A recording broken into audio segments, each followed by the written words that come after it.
bem-vindos ao Gente que Veio de Fora, o podcast do Diário Notícias que dá a conhecer as histórias de estrangeiros que escolheram Portugal para viver. Neste caso temos connosco Peter, vamos dizer bem, e não Peter Annenberg.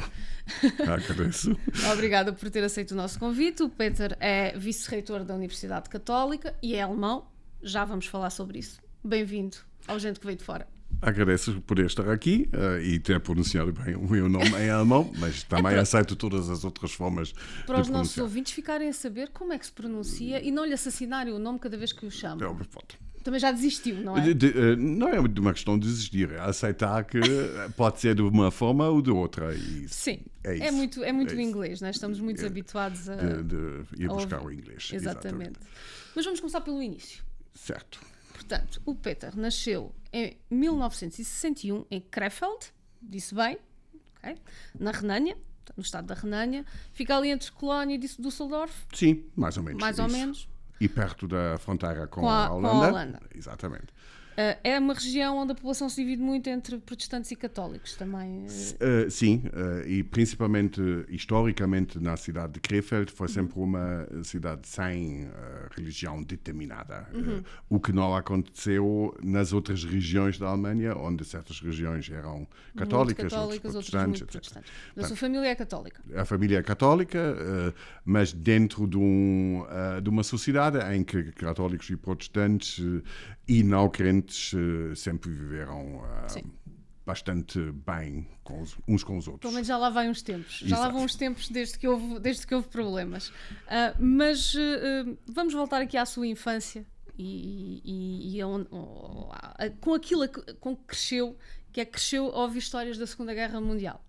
Dos seus pais, mas sobretudo dos seus avós, porque os seus pais eram muito jovens nessa altura, não é? Conte-me um bocadinho como é que foi crescer a ouvir essas histórias. Não eram fáceis. Sim, e na realidade o meu avô foi ainda soldado na Primeira Guerra Mundial. Portanto, eles tinham histórias das duas guerras mundiais. Tinham histórias das duas e tinham pavor das duas, tinham medo das guerras, um medo baseado na experiência terrível que é viver uma guerra. E por isso esteve sempre presente toda essa história, os 30 anos entre as duas guerras e principalmente também, obviamente, a guerra em si. A geração dos meus pais, do meu pai, não foi jovem demais para ser chamado, graças a Deus, pertence ao chamado a geração branca que não tinha nem ido a nem a outro exercício. E depois o meu avô, na Segunda Guerra Mundial, trabalhava na indústria que era relevante para a produção de armas e, portanto, não estava chamado para a guerra. Mas a guerra também teve sempre lugar nos sítios, não é? Nas casas das pessoas. A nossa casa também foi apanhada por uma bomba que era suposto de queimar a casa, mas graças a Deus caiu pelo telhado abaixo e acabou num cesto de roupa úmida e não explodiu e não queimou. E são estas histórias que depois ainda hoje se aponta para o sítio na casa onde a bomba caiu e não incendiou a casa. A história não era, quer dizer, não que seja positiva, mas não foi tão má quanto poderia ter sido, nesse caso. Mas foi neste ambiente que cresci e com a presença da violência e das ameaças, do medo permanente, dos sítios de se esconder quando havia alarme, mas também da tensão social que antecedeu a guerra, as posições dos que eram em favor do regime, os que eram menos em favor do regime, e aí perceber onde é que a nossa família se situa. Porque depois da guerra, de repente, já não havia família nenhuma que tinha a ver em alguma coisa com seja o que for. E, no nosso caso, nenhuma nem outra posição foi realçada. E, por isso, foi sempre uma experiência muito vivida do dia a dia, mais do que uma questão ideológica. Sim, não era tanto político. No fundo, no fundo, como a maior parte das famílias alemãs, provavelmente não era tão extremado, não é? Era a realidade com que tinham que se deparar. Certo. Mas mesmo assim, depois lembro-me um dia folhear assim, nas fotografias da família, havia um artigo de um jornal a propósito de um casamento de 50 anos. E vinha o excerto do jornal. E aí havia uma referência a um campo de concentração, uma prisão, perto até da nossa terra. E foi um momento que me lembro muito bem ter reconhecido que, afinal, isso estava presente, fazia parte do dia a dia, e desta realidade lá em casa ninguém tinha falado. E não era uma coisa que nos acompanhava tanto como outras histórias. Mas o que, assim, olhando para trás, deve ter sido um momento crucial também para a nossa educação, foi quando a guerra acabou e todos ficaram finalmente de certeza a saber o que tinha acontecido, e isto afetou as pessoas de uma forma profunda, realçando o medo, realçando a vontade de não permitir extremismos, etc., mas também perturbando mesmo a maneira de estar no mundo e de viver. E uma das minhas avós e um tio, acho que ficaram mesmo psicologicamente afetados por esta experiência, que não lhes permitia ter uma vida feliz, normal, descontraída. E toda a experiência, de facto, não é para ter uma vida tranquila. Não é. Mas estávamos a falar dos extremismos e já lá vamos voltar, e à Alemanha atual, mas se calhar continuando aqui um bocado esta fita do tempo. Portanto, cresceu com essas histórias, mas também cresceu já numa Alemanha dividida, sim, mas em grande crescimento económico. E isso, estávamos a falar das fotografias de família, também se notava nas fotografias de família, não é? Havia essa evolução. Também se notava nas fotografias da família, olhando agora para o álbum da família, e se vê a maneira como se vestiu, mas todo o setting, o que havia lá em casa, máquinas e não máquinas, frigoríficos e não frigoríficos. Eu lembro-me que a nossa casa é muito antiga, mas e sempre teve aquecimento, mas aquecimento central, confortável, com carvão e mais tarde com óleo, só quando eu tinha 3 ou 4 anos é que aconteceu. A ligação, por exemplo, ao sistema de saneamento local aconteceu ainda mais tarde. Também me lembro que as ruas à volta da casa terem alcatrão. Também não foi à partida. Portanto, foi todo o meio envolvente foi crescendo e melhorando de uma forma que hoje se entende claramente como progresso, né? Quer dizer, um desenvolvimento económico e de viver muito forte e muito impactivo. A primeira autoestrada que ligava a nossa cidade de Krefeld ao mundo, que era um evento. Quer dizer, hoje não sei quantas autoestradas passam por lá, mas era isso tudo que nos deu sempre a noção, não só de termos saído de uma situação absolutamente inaceitável e muito constrangedor, mas também tivemos a viver tempos em que estávamos a crescer, a desenvolver, a viver o progresso. De tal maneira que é o motor da Europa, a maior economia da União Europeia, portanto, correu bem. Foi uma boa evolução. Foi uma boa evolução com os desafios que isso colocou também aos jovens, às gerações que não queriam fechar o passado tão depressa como a sociedade parecia estar a fazer, e acho que todo este processo também de viver e reviver e reavaliar o passado no presente e questionar o presente perante o que tinha acontecido antes, mas também para o caminho onde é que se pretendia ir, acho que faz parte deste desenvolvimento. Portanto, nunca foi um processo em que toda a gente estava calmamente do lado do progresso, mas havia estas reservas em relação de onde é que vimos, mas também as reservas para onde é que vamos. E tão depressa se questionou o envolvimento dos pais, dos avós, da indústria, da sociedade nos tempos do nacionalsocialismo, como se questionou depois o futuro, nomeadamente a entrada da República Federal da NATO, a reintrodução do serviço militar, depois as questões de armamento, como se diz? Armamento, exatamente. E todo este debate sobre a Guerra Fria e as questões relacionadas com os dois sistemas no mundo. E, portanto, está tudo conectado através de um fio do tempo em que acontece num determinado dia, que é o presente, mas daqui a pouco já é passado. Já é passado outra vez. E o debate continua, na verdade. Mas, indo por esse fio do tempo, chegamos aos anos 80, início dos anos 80, quando o Peter entra para a universidade, em Bamberg, na Baviera. Não, deu ali uma voltinha, né? Foi ali até à Baviera. E é aí que se vai cruzar com a Marília. Certo. Sua futura mulher. Conte-me lá um bocadinho como é que nasce esta história de amor numa residência para estudantes e alguma descrença sua pelo bacalhau. Essa do bacalhau já lá vamos. Mas primeiro a opção de facto de estudar longe de casa, acho que também era num certo sentido típico da nossa geração.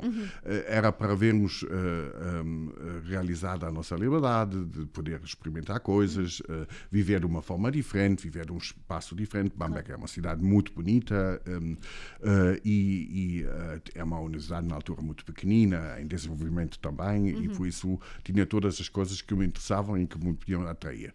E tivemos a sorte de viver numa residência estudantil que tinha acabado de construir e foi bastante confortável e tinha uma cozinha partilhada em que um belo dia então apareceu uma estudante estrangeira de Portugal com as suas pertences para fazer alguma coisa para comer à noite. E começámos aí a conversa num grupo de amigos bastante alargado e sempre num espírito de muita partilha e de convívio diário, o que se faz normal de uma residência, como estudante pronto. E numa residência e como estudante de certeza. E também chegou o dia em que esta minha colega de residência queria oferecer um prato típico de Portugal, então era bacalhau com grão e azeite. Ela também não foi para a parte mais fácil de se gostar, foi logo bacalhau com grão e azeite. Exatamente, okay. Como deve ser. O que na altura não me agradou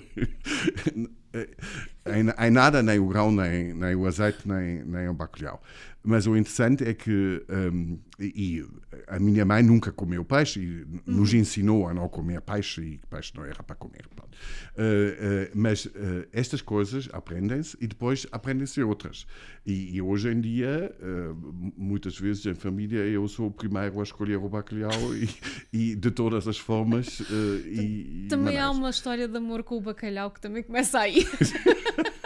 Esperamos que a outra tenha começado de uma forma mais simpática do que esta. Sim, esta história do amor do bacalhau, portanto, é mais, digamos, real. Mas, e depois conhecemos-nos, trabalhámos juntos muito intensamente. Sempre me fascinou o projeto que ela tinha de ir à procura dos testemunhos sobre os descobrimentos portugueses em escritos alemães do século XV e XVI, XVII às vezes, porque isso para mim e nós significava qualquer coisa também como um projeto de perceber como as relações na Europa já se concretizaram intensamente num tempo muito remoto, no início da época moderna. E como neste grupo bastante internacional que vivia lá na residência, era uma pequena mini-Europa, mas agora com este estudo percebemos que é uma mini-Europa que tinha antecedentes culturais, históricos muito interessantes. E assim como no século XVI depois chegaram notícias de Portugal, dos mundos que Portugal descobriu, a Alemanha também, a Marília, servia um pouco como mensageira de um país e de uma cultura que tinha, na altura ainda não tinha entrado na União Europeia, estávamos a falar de 1983, e ela foi a primeira aluna portuguesa em Bamberg.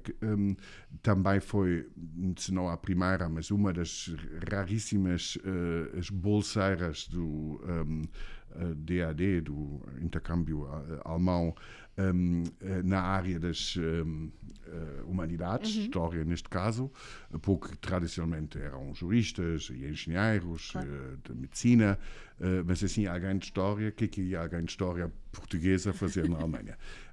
Mas interessou-me, fascinou-me também este propósito, que não era só um propósito académico, mas era um propósito mesmo de tentar viver uma cultura diferente num país diferente.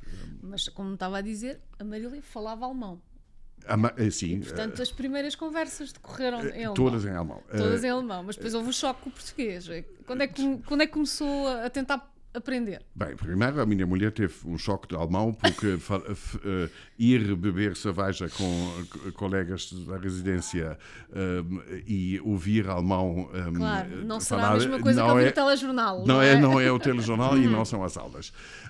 Mas depois, com o tempo, quando comecei a viajar para Portugal, a partir de 85 talvez, nessa altura também comecei eu a tentar aprender alguma coisa e principalmente porque a minha família, os meus sogros, não falavam nem inglês, nem francês, nem coisa nenhuma, e por isso tive que aprender. E eram excelentes professores. Lembro-me de que tinha um livro de aprender português assim, por aprendizagem própria, mas depois falava de vez em quando com a minha sogra e dizia então já tenho 5 lições. E ela dizia lições, lições. Ela dizia lições e assim eu aprendi que não se deve dizer lição. Nada como a prática, portanto. Exatamente. Não, e foi a escola que eu tive. De facto, depois tirei um curso de 3 semanas aqui em Lisboa, mas a verdadeira escola era a família e depois os alunos, porque quando vim para Portugal, as aulas tinham que ser necessariamente nessa altura tinham que ser em português. Apesar de serem aulas no contexto alemão, história, cultura alemã, literatura alemã, os alunos não estavam muito preparados para ler o Goethe em... Pois, também não é fácil, vamos ter que... O alemão não é uma língua fácil, admito que o português também não seja. Lembra-se assim de algum episódio que tenha sido alguma confusão, alguma palavra mais difícil, alguma coisa que não percebeu bem? Há sempre aqueles momentos de... Acho que as palavras que não percebi bem, até hoje não percebi que não percebi, mas lembro-me muito, passado, sei lá, 6, 7 anos, descobri que a palavra se calhar são 2. Nunca me tinha ocorrido e ainda hoje me acontece que eu utilizo palavras que muito sinceramente não sei como dizer em alemão e às tantas não sei como se escrevem, mas sei onde é que se utilizam em português. Mas isso é pouco... Sim, é pela prática e não pela... Pois nós dizemos se calhar. Portanto, se calhar é só uma palavra. Porquê que haviam de ser duas? Mas eu sempre gostei de aprender isso também em relação aos alunos, porque achei que os alunos estavam a fazer um esforço para aprender alemão e cultura alemã e literatura alemã, e se eu poderia ir ao encontro deles com alguma aprendizagem minha, já estávamos meio o caminho andado. Claro, havia mais empatia, não é? Criava empatia. E acho que é um bom princípio. Nunca senti que estaria aqui para dizer as coisas são assim. Também gosto muito de aprender e de abrir horizontes. Portanto, as primeiras vezes que veio a Portugal, 1985. Vamos, se calhar, por aí. Depois vieram definitivamente em 95, já lá voltamos. O que é que achou deste país, que ainda nem sequer tinha entrado para a CE na altura? Certo. Uma colega, geograficamente, nem sabia que ainda estávamos na Europa, achava que já estávamos em África. Já era África. Eu não sabia que estávamos na Europa. E as primeiras imagens voámos para Faro, okay. Então são do Algarve, são do calor, e são de uma paisagem bastante vazia, não é? Em termos de edifícios, mas me lembro muito bem a Marília depois a apontar para casas e terraços e chaminés e dizer, isto é muito típico aqui desta região. E ficou-me essa ideia de um cheiro muito próprio, de uma diferença notável, se bem que essa atitude de ir ao encontro tentava ao mesmo tempo sempre descobrir as semelhanças e as coisas que nos uniam, porque ao fim e ao cabo tínhamos feito uma viagem de 3 horas de avião, também não é... Sim, não era assim tão longe. Mas havia muito desconhecimento, estava a falar da sua colega que achava que vinha para a África, havia algum desconhecimento sobre Portugal na Alemanha, o que é mais ou menos normal, não é? E um dos trabalhos que a minha mulher teve a fazer na Alemanha era nitidamente inscrever Portugal no horizonte da história, no horizonte do saber sobre a Europa, porque para muitos alemães ser Espanha ou ser Portugal era igual. E nenhuma noção para a particularidade do país e para a riqueza cultural própria que o país tem. E por isso acho que isso foi-se conquistando com o tempo. E coincide um bocadinho, de facto, com a nossa história pessoal, coincide com a entrada de Portugal na União Europeia, mas também coincide com o conhecimento da cultura portuguesa na Alemanha. Por exemplo, as primeiras traduções de Fernando Pessoa saíram mais ou menos nessa altura, meados dos anos 80. O Saramago começou a ser lido e pouco a pouco também a reboque de toda uma chamada literatura latino-americana foi-se descobrindo também Portugal. Mas eu lembro-me que o Saramago e a Lídia Jorge vieram a um festival de cinema em Nuremberg, perto de Bamberg, e nós fomos lá e era uma sala com, sei lá, 15 pessoas e estávamos muito à vontade a falar com eles porque... Eram tão poucos que... Eram tão poucos e eles ainda não... O Saramago depois começou a ser uma estrela também na Alemanha, mas não eram nada ainda os nomes que iam chamar o grande público.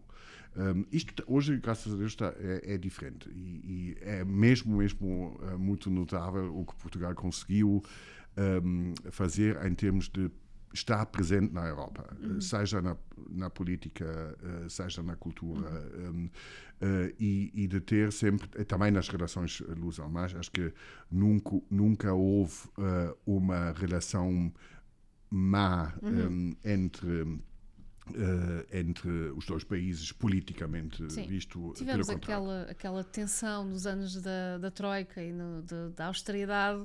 Sentiu isso? Na altura metiam-se consigo por ser alemão? Não sei se alguém se lembra dos cartazes que havia aqui a dizer, demonstrando o governo do Passos Coelho, sim. A dizer um governo mais alemão do que o alemão, coisa assim. E em alemão, este anúncio estava... Era para os alemães perceberem. Só os alemães é que perceberam. Mas era mais ao nível do governo, acho que sim. nunca houve um desentendimento. Não, pelo contrário. E hoje, acho que a Angela Merkel vem para Portugal em breve para receber o honoris causa da nossa universidade, e ela, olhando para trás e lendo a biografia dela, também já vê com alguma crítica o rigor da austeridade que foi imposto na altura. Sim. E acho que foi provavelmente e politicamente não muito positivo, se bem que tudo que vai a seguir vai a confirmar que ajudou esta austeridade a reconfigurar as contas de uma forma mais equilibrada. Mas estávamos a falar de quando se mudaram definitivamente para Portugal, em 1995, não para Lisboa, mas para Viseu, para a Católica. Veio primeiro o Peter e depois a Marília no ano seguinte. E em 98 nasce o vosso filho. Certo? Como é que chegaram à escolha do nome? Lúcio. Lúcio, exatamente. Assim não tinha dito o nome. A minha mulher tem muitos nomes de família, como qualquer português. E um destes nomes é Lúcio. E por isso, na altura, como não queríamos dar todos os nomes da família ao nosso filho, pouparam e puseram como nome. E pensámos que este podia ser o nome próprio. Mas também porque nos parecia que o nome era suficientemente específico para não ser confundido com o nome alemão, tipo Peter, essas coisas todas, Daniel, etc. Sim, para não dar confusão. Para não dar confusão. Lúcio é Lúcio e não há Madara. Até um amigo alemão me dizer logo que Lúcio em alemão é Lutz, o que não é. O que não é verdade, mas soa parecido. Não tivemos este sucesso com o nome, mas ainda hoje é obviamente o nome que queríamos. E ele é muito português ou é muito alemão? Acho que é uma boa mistura. Uma boa mistura das duas coisas. O melhor de cada lado. Sim, e é europeu, por definição. Claro, cresceu cá, andou na escola alemã. Nós continuamos a falar sempre alemão, os dois. Falava alemão com o pai e português com a mãe? Sim, sempre. Mas tem um conhecimento e uma visão ampla dos dois países, das duas realidades, e tanto vive os altos e baixos da Alemanha como vive os altos e baixos de Portugal. Imagino quando há jogos de futebol, isso... Ganhamos sempre. Ganham sempre. Win-win situation, não é? Ganham sempre. E não... eu próprio já não consigo dizer se sou em favor. Eu depois escolho quem ganha. Eu sou dos que ganhar. Exato. Portanto, não. Muito bem. Mas pronto, em 2006 mudaram-se para Lisboa.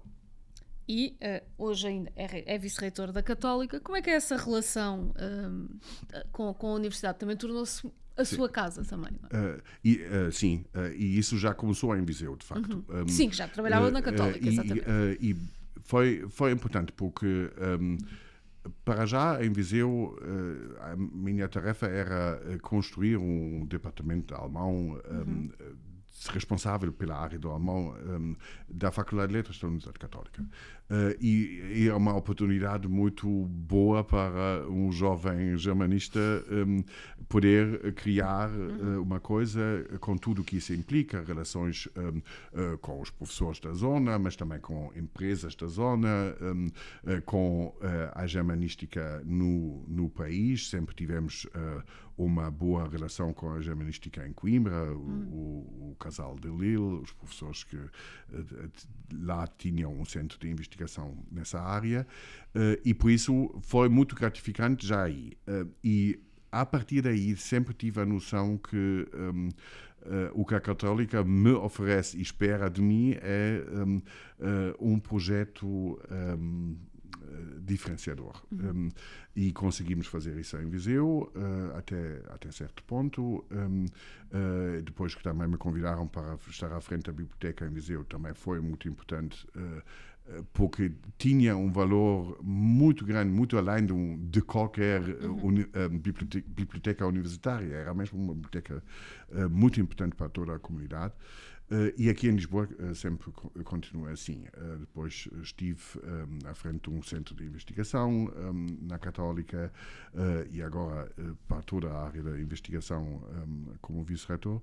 E isso são oportunidades de desenvolver um projeto caracterizado por valores, à procura do impacto social, em solidariedade com quem precisa destes projetos.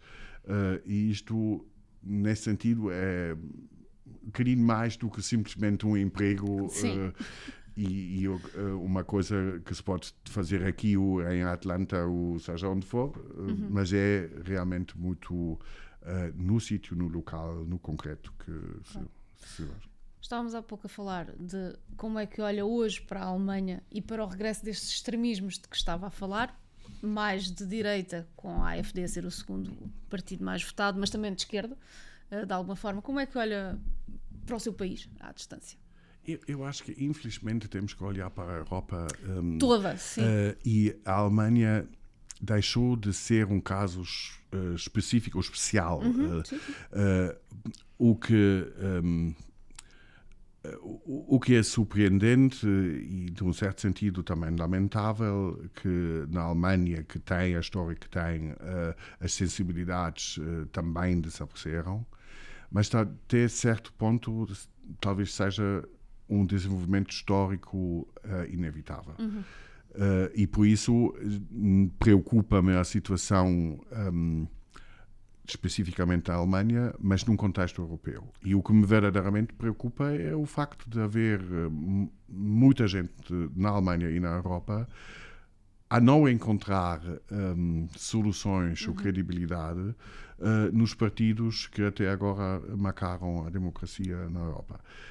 E alguma coisa correu mal e acho que é isso que temos que procurar. Se as pessoas votam em alternativas na Alemanha, chama-se mesmo assim, é porque alguma coisa não correu bem com eles. E não é uma questão de acusar estas pessoas, mas é uma questão de constatar que lhes falta alguma coisa. Talvez falta uma certa educação para a alteridade, um conhecimento da alteridade, mas para ignorarem estas realidades talvez tenham as suas razões e nós não estamos suficientemente atentos para responder a estas necessidades. Sim, é preciso perceber, não é? É preciso perceber os motivos, as causas. É isso. Mas para terminar, agora sim, numa nota mais positiva, do que é que ainda tem saudades da Alemanha quando está em Portugal, 30 anos depois? Não sei, porque eu diria que mesmo estando 30 anos em Portugal, ainda não sou muito de ter saudades. Ainda não conseguimos essa parte. Ainda não. Mas eu tenho boas memórias, tenho os meus pais a viver ainda na mesma casa que falámos, tenho saudades dessa casa, assim posso dizer, mas como conseguimos manter essa relação viva, com visitas regulares, e como temos um filho que também partilha a mesma dupla presença, não é realmente uma questão de saudade. Não chega é uma a ter questão tempo para ter saudades. É isso. É uma questão de estar aqui e estar bem aqui. Quando estiver com saudades, dá lá um saltinho e mata as saudades. É isso. É possível. Infelizmente estamos a chegar ao fim. Obrigado, Peter, por ter estado connosco, e nós voltamos com o próximo Gente que Veio de Fora.